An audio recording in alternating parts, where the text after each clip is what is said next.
Hello, എൻ്റെ പേര് സന്ധ്യ. എൻ്റെ ചാനലിലേക്ക് സ്വാഗതം. അപ്പോൾ ഇന്ന് കേരള ലഞ്ച് മെനു സീരീസിലെ 10ാമത്തെ വീഡിയോ ആണ്. അപ്പോൾ ഇന്നത്തെ റെസിപ്പി എന്ന് പറയുന്നത് ബീട്രൂട്ടും ക്യാരറ്റും ചേർത്തിട്ടുള്ള സാമ്പാർ, നത്തോലി പീര വറ്റിച്ചത്, പിന്നെ ഉരുളക്കിഴങ്ങും ബീൻസും ഇട്ടിട്ടുള്ളൊരു സിമ്പിൾ മെഴുക്കുവരട്ടി.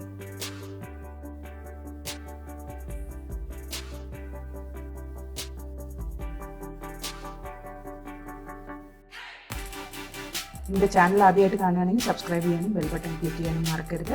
ലൈക്ക്, ഷെയർ, കമൻറ്റ് ചെയ്യാനും മറക്കരുത്. അപ്പോൾ നമുക്ക് വീഡിയോയിലേക്ക് കിടക്കാം.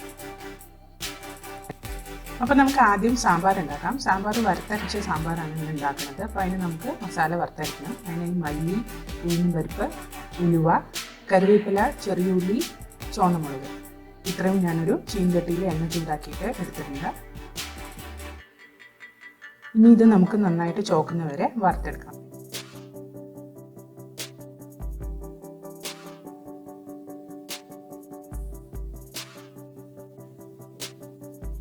അപ്പോൾ ഇത് ഒന്ന് ചുവന്ന് വന്നിട്ടുണ്ട്. ഇനി ഇതിലേക്ക് നമുക്ക് കായപ്പൊടി ചേർക്കാം.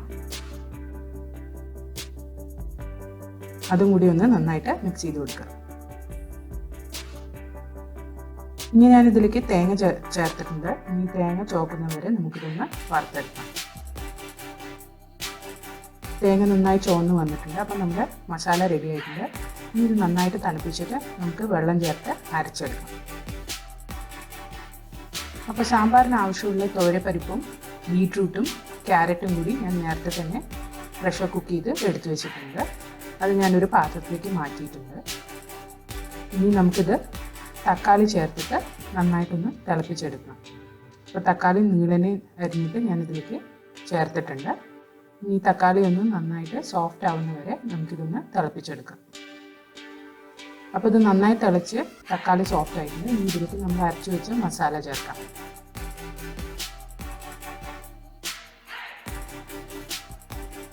മസാല ചേർത്തിട്ട് വേണമെങ്കിൽ കുറച്ച് ചൂടുവെള്ളം കൂടി ചേർത്തിട്ട് നന്നായിട്ട് ഇളക്കി യോജിപ്പിക്കുക.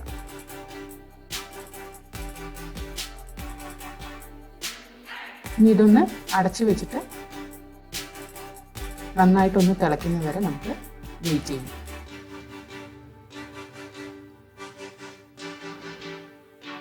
അപ്പോൾ സാമ്പാർ നന്നായി തിളച്ച് വന്നിട്ട് മസാലയൊക്കെ നന്നായിട്ട് കുക്കായിട്ടുണ്ട്. ഇനി ഇതിലേക്ക് നമുക്ക് പുളിയുടെ വെള്ളം ചേർക്കാം.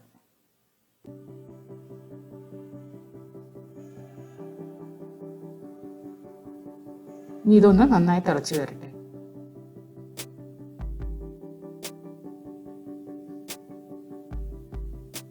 ആവശ്യത്തിന് ഉപ്പുണ്ടോ എന്നുള്ളത് ഈ സ്റ്റേജിൽ നോക്കാം.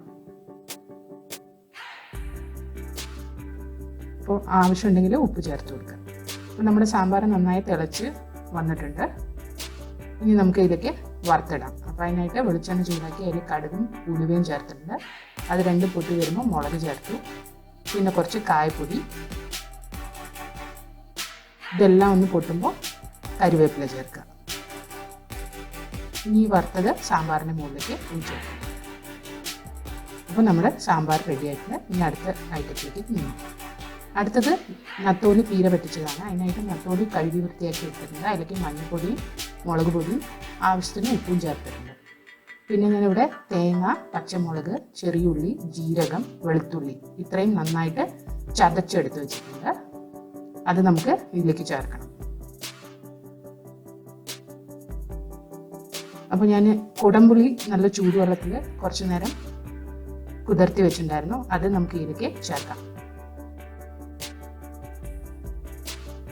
അതിൻ്റെ ഒപ്പം തന്നെ നമ്മൾ തേങ്ങ ചതച്ച് വെച്ചത് ചേർക്കാം.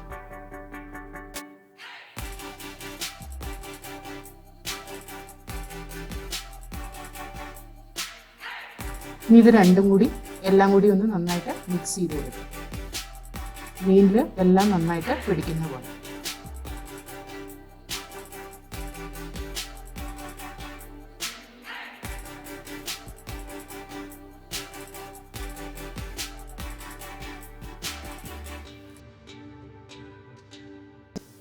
അപ്പോൾ മീനിലേക്ക് എല്ലാം നന്നായിട്ട് പുരട്ടി കൊടുത്തിട്ടുണ്ട്. ഇനി ആവശ്യത്തിന് വെള്ളം ചേർക്കാം. നമുക്ക് വെള്ളം ചേർത്തിട്ടുണ്ട്. അതിൻ്റെ മുകളിലേക്ക് നമുക്ക് കുറച്ച് കരിവേപ്പിലയും ചേർക്കാം.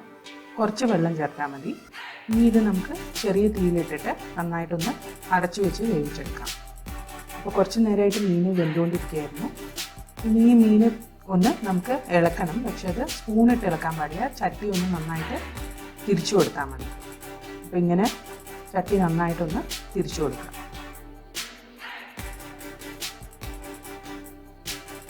ഇനി ചെറിയ തീയിലിട്ടിട്ട് നമുക്കിത് വേവിക്കാം. ഇനി അടച്ചു വെക്കേണ്ട ആവശ്യമില്ല. തുറന്ന് വെച്ചിട്ട് തന്നെ നമുക്കിത് വേവിച്ചെടുക്കാം. അപ്പോൾ മീൻ ഇടയ്ക്കിടയ്ക്ക് ഒന്ന് ഇളക്കി കൊടുക്കാൻ മറക്കരുത്, ഇല്ലെങ്കിൽ അത് അടിയിൽ പിടിക്കും. അപ്പോൾ ഇതിനി കുറച്ച് വെളിച്ചെണ്ണ ഒഴിച്ചു കൊടുക്കുക അതിൻ്റെ മുകളിൽ കൂടി.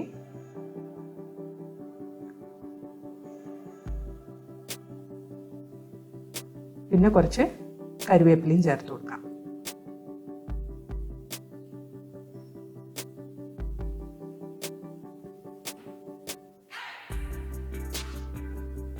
അപ്പോൾ നമ്മുടെ മീൻ വറ്റിച്ചത് റെഡി ആയിട്ടുണ്ട്. ഇതിന് നമുക്കിനി മാറ്റി വെച്ചിട്ട് മെഴുക്ക് വരട്ടി ഉണ്ടാക്കാൻ തുടങ്ങാം. അപ്പോൾ മീൻ അപ്പുറത്തേക്ക് മാറ്റി വെച്ചിട്ടുണ്ട്. ഇനി നമുക്ക് മെഴുക്ക് വരട്ടി ഉണ്ടാക്കി തുടങ്ങാം. അപ്പോൾ മെഴുക്ക് വരട്ടിക്കായിട്ട് ഉരുളക്കിഴങ്ങും ബീൻസും കട്ട് ചെയ്തെടുത്തിട്ടുണ്ട്. ബീൻസ് ഇങ്ങനെ നീളത്തിലും ഉരുളക്കിഴങ്ങ് ഇങ്ങനെ ചതുര കഷ്ണങ്ങളായിട്ടാണ് കട്ട് ചെയ്തെടുത്തിരിക്കുന്നത്. അതിലേക്ക് മഞ്ഞൾപ്പൊടിയും ആവശ്യത്തിന് ഉപ്പും ചേർത്ത് കൊടുത്തിട്ടുണ്ട്. ഇനി നമുക്കിത് കുറച്ച് വെള്ളം കൂടി ചേർത്ത് കൊടുത്തിട്ട് നന്നായിട്ടൊന്ന് വേവിച്ചെടുക്കാം. ഉരുളക്കിഴങ്ങും ബീൻസും നന്നായിട്ട് വേവുന്ന വരെ ഇടയ്ക്കിടയ്ക്കൊന്ന് ഇളക്കി കൊടുത്ത് നമുക്കിത് വേവിച്ചെടുക്കാം. അപ്പോൾ ഉരുളക്കിഴങ്ങും ബീൻസും പകുതി വേവായിട്ടുണ്ട്. അപ്പോൾ ഇതിലേക്ക് നമുക്ക് കുറച്ച് മുളക് പൊടി ചേർത്ത് കൊടുക്കാം. അതും കൂടി ഒന്ന് നന്നായിട്ട് മിക്സ് ചെയ്ത് കൊടുക്കുക.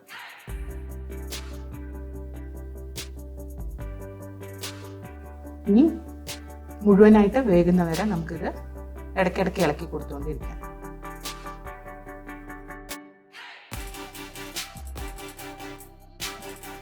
അപ്പോൾ ഉരുളക്കിഴങ്ങും ബീൻസും നന്നായിട്ട് വെന്ത് വന്നിട്ടുണ്ട്. ഇനി നമുക്ക് ഇതിലേക്ക് വെളിച്ചെണ്ണ ചേർക്കാം. അപ്പോൾ ഞാൻ പപ്പടം കാച്ചിയിട്ട് എടുത്തു വെച്ച വെളിച്ചെണ്ണയാണ്, അതാണ് ഞാൻ ഇതിൽ ഉപയോഗിക്കുന്നത്.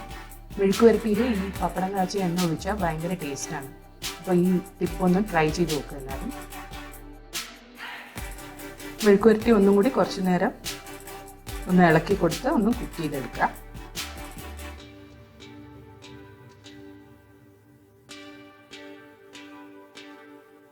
അപ്പോൾ നമ്മുടെ മെഴുക്ക് വരട്ടി റെഡി ആയിട്ടുണ്ട്. അപ്പോൾ ഇന്നത്തെ നമ്മുടെ കേരള ലഞ്ച് മെനു റെഡി ആയിട്ടുണ്ട്. സാമ്പാറും തീര പറ്റിച്ചതും പിന്നെ ഉരുളക്കിഴങ്ങ് ബീൻസും മെഴുക്ക് വരട്ടി. അപ്പോൾ എന്തായാലും എല്ലാവരും ഈ മെനു ഓപ്ഷൻ ഒന്ന് വീട്ടിൽ ട്രൈ ചെയ്ത് നോക്കിയിട്ട് കമൻറ്റ് സെക്ഷനിൽ അറിയിക്കുക. അടുത്ത പ്രാവശ്യം ഒരു പുതിയ വീഡിയോയുമായി വരുന്നവരെ ബൈ.